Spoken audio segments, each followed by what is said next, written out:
Halo semuanya, selamat datang kembali di channel ini. Jumpa lagi dengan saya Vicky Himpong. Semoga kalian semuanya selalu dalam keadaan yang sehat. Kita akan kembali lagi membahas video tentang perpolitikan hari ini yang semakin hari semakin seru untuk kita bahas. Semoga ini bisa memberikan tambahan informasi terupdate kepada kalian semua dan tanpa perlu banyak basa-basi lagi. Kita akan segera untuk membahas video yang pertama. Untuk Ahok dari Singapura. Panas. Kamu tahu nggak, kemiskinan ekstrim di Indonesia 25 juta orang menurut catatan resmi. Itu catatan resmi. Yang tidak resmi saya yakin jauh lebih besar dari situ. Pengangguran resmi menurut catatan resmi pemerintah 7,5 juta orang. Itu pun yang resmi. Saya yakin jumlah sebenarnya lebih dari situ. Jadi kalau kau seorang pahlawan, semua gajimu sebagai komisaris utama Pertamina kembalikan, bagikan kepada rakyat. Jangan ngotot, padahal itu adalah tugasmu. Apabila ada suatu pelanggaran besar di suatu sekolah, misalnya bertahun-tahun kepala sekolahnya tidak tahu, maka itu adalah kepala sekolah yang harus digantung lehernya. Ya, kalau ada kepala sekolah seperti itu. Kamu sebagai komisaris bertahun-tahun, kalaupun kamu tidak salah, tapi itu adalah suatu kegagalan kamu sebagai komisaris. Ya, itu adalah kegagalan kamu sebagai komisaris. Jadi kalau kamu memang gentleman, kembalikan semua gajimu sebagai komisaris utama Pertamina, bagikan kepada rakyat miskin. Dan nggak usah terlalu pansos lagi. Nggak mungkin kau terpilih jadi presiden. Yakin saya, nggak akan ada.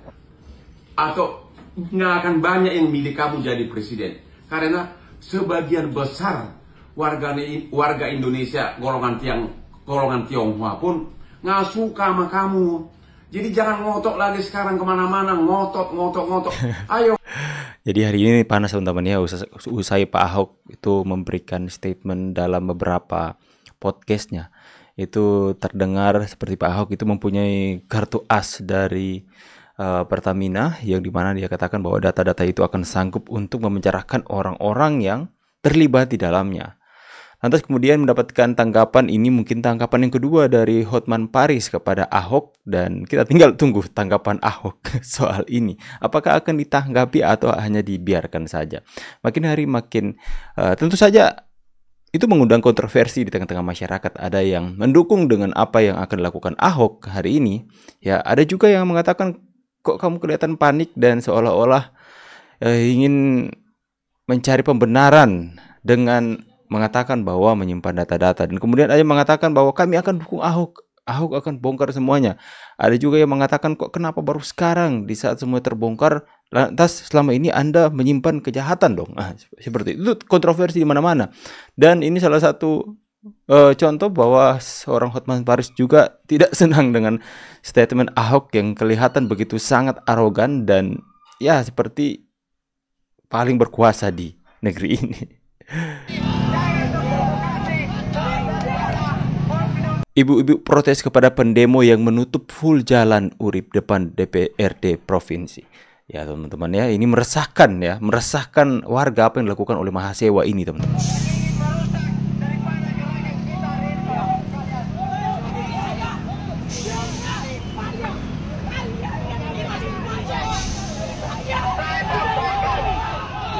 Ini warga mau lewat tapi dia warga mau lewat tapi mereka blokir jalan teman-teman.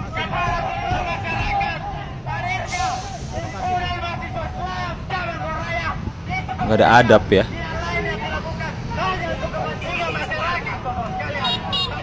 Kepentingan masyarakat, monyong lu ya, kepentingan masyarakat. Kepentingan demo teriak-teriak kepentingan masyarakat, demo teriak-teriak mewakili masyarakat, tapi kalian menghalang-halangi masyarakat untuk beraktivitas. Kalian menutup jalan yang menyusahkan masyarakat.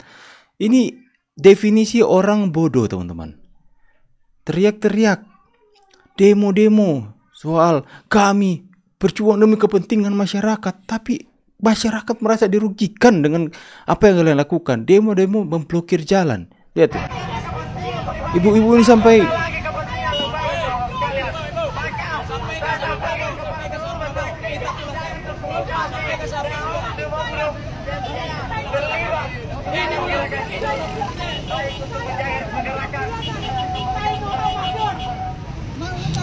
Ya, bulan puasa, ya, lakukan hal-hal yang baik, yang berfaedah, ya, lakukan hal-hal yang saling menunjukkan kasih dengan satu dengan yang lain. Ini malah memancing orang untuk batal puasa, teman-teman. Mas Ewa. Ahok, saya kasih tahu ya. Wah, ada lagi nih. Kamu nggak perlu ngotot. Karena kamu ini adalah komisaris. Gajimu juga itu miliaran.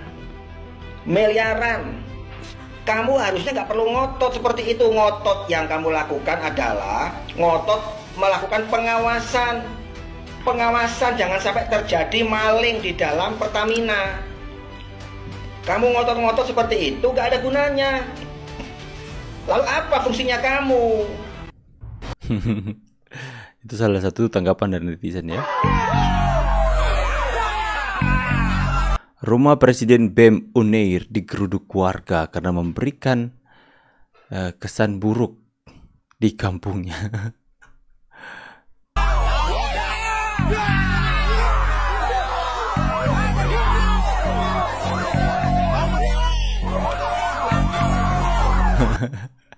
Ada yang komen, wow keren, lihat tetangga aja muak lihat tingkah laku BEM Unair yang caci maki presiden. Tetangga mereka aja muak teman-teman ya. Aduh Mas Ewa makin meresahkan teman-teman ya. Apa ini lagi? Wow, belum selesai korupsi Pertamina sudah terjerat lagi. Sudah terungkap lagi korupsi pengadaan kapal di PT ASDP rugikan negara 893 miliar. Bongkar terus Pak Prabowo. Direktur utama miris.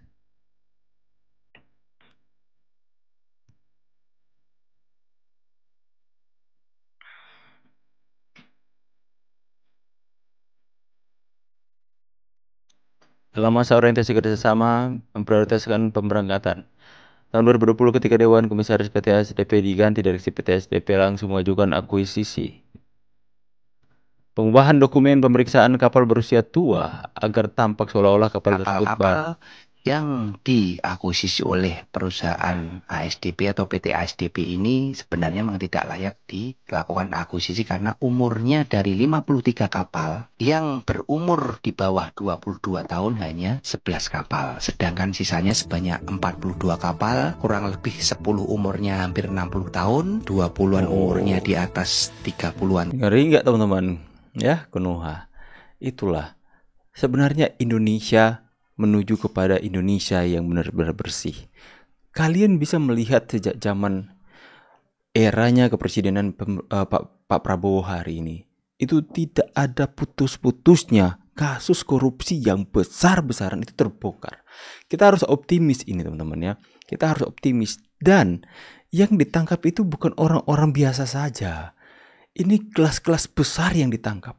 Tak ada takut-takutnya teman-teman. Ini hal positif yang kita bisa lihat. Mulai dari Tom Lembong teman-teman. Mulai dari Hasto yang sudah ditahan. Banyak lagi kasus-kasus besar korupsi yang benar-benar terungkap di pemerintahan Pak Prabowo. Kita harus optimis. Dan Pak Prabowo pernah memberikan cuitan bahwa beliau mendukung hukuman mati untuk para korupsi. Ini bisa jadi langkah baru untuk Indonesia menuju kepada Indonesia yang bersih. Wow, saya akan dukung kalau itu terjadi. Pak Ahok, saya mau bertanya, Anda merasa berhasil atau gagal sebagai komisaris utama Pertamina 2019 sampai 2024 dengan adanya kasus korup terbesar di Pertamina yang merugikan negara hampir sebesar 1.000 triliun rupiah? Tolong jawab Pak Ahok. Oke lah, keren lah Pak Ahok. Mungkin sebagian orang ada menganggap, oh Pak Ahok ini keren, buka-bukaan dan segala macam. Tapi menurut saya terlambat.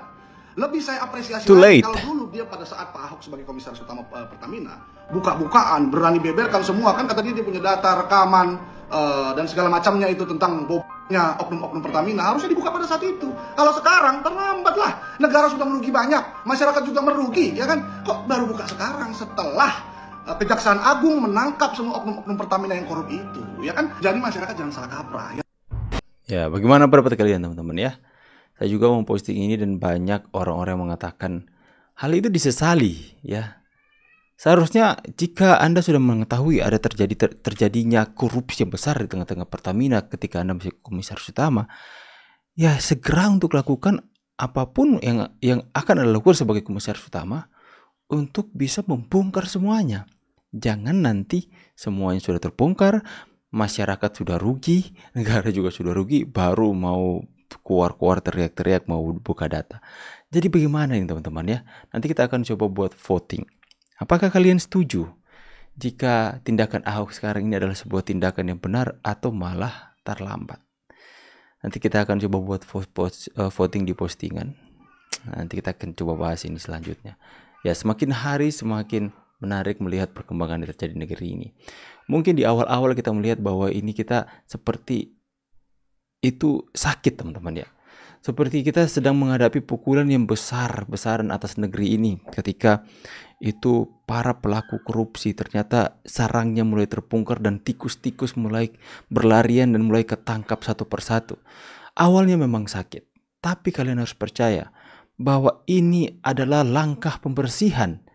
Ini adalah langkah yang sudah tepat yang dilakukan oleh pemerintah, yaitu membongkar sarang mereka untuk membersihkan suatu tempat yang akan kita tinggali dan akan kita bangun bersama-sama, agar supaya para tikus-tikus ini sudah tidak lagi menggerogoti apa yang akan kita bangun di negeri ini. Awalnya kita mungkin rasa takut, jijik, wah kenapa banyak sekali tikus yang ditangkap, kenapa ternyata yang kami kira ini tempat bersih banyak sekali tikus-tikusnya ya. Awalnya mungkin sakit, awalnya kita risih, awalnya kita miris, tapi ini adalah langkah yang tepat yang sudah dilakukan oleh pemerintahan Pak Prabowo dan Kejagung. Kita harus support sebagai warga negara Indonesia. Kita harus support penuh apa yang mereka lakukan. Ini adalah hal yang baik. Bagaimana pendapat kalian? Tulis kolom komentar. Saya pamit dulu, see you on the next video guys, and God bless. Bye guys.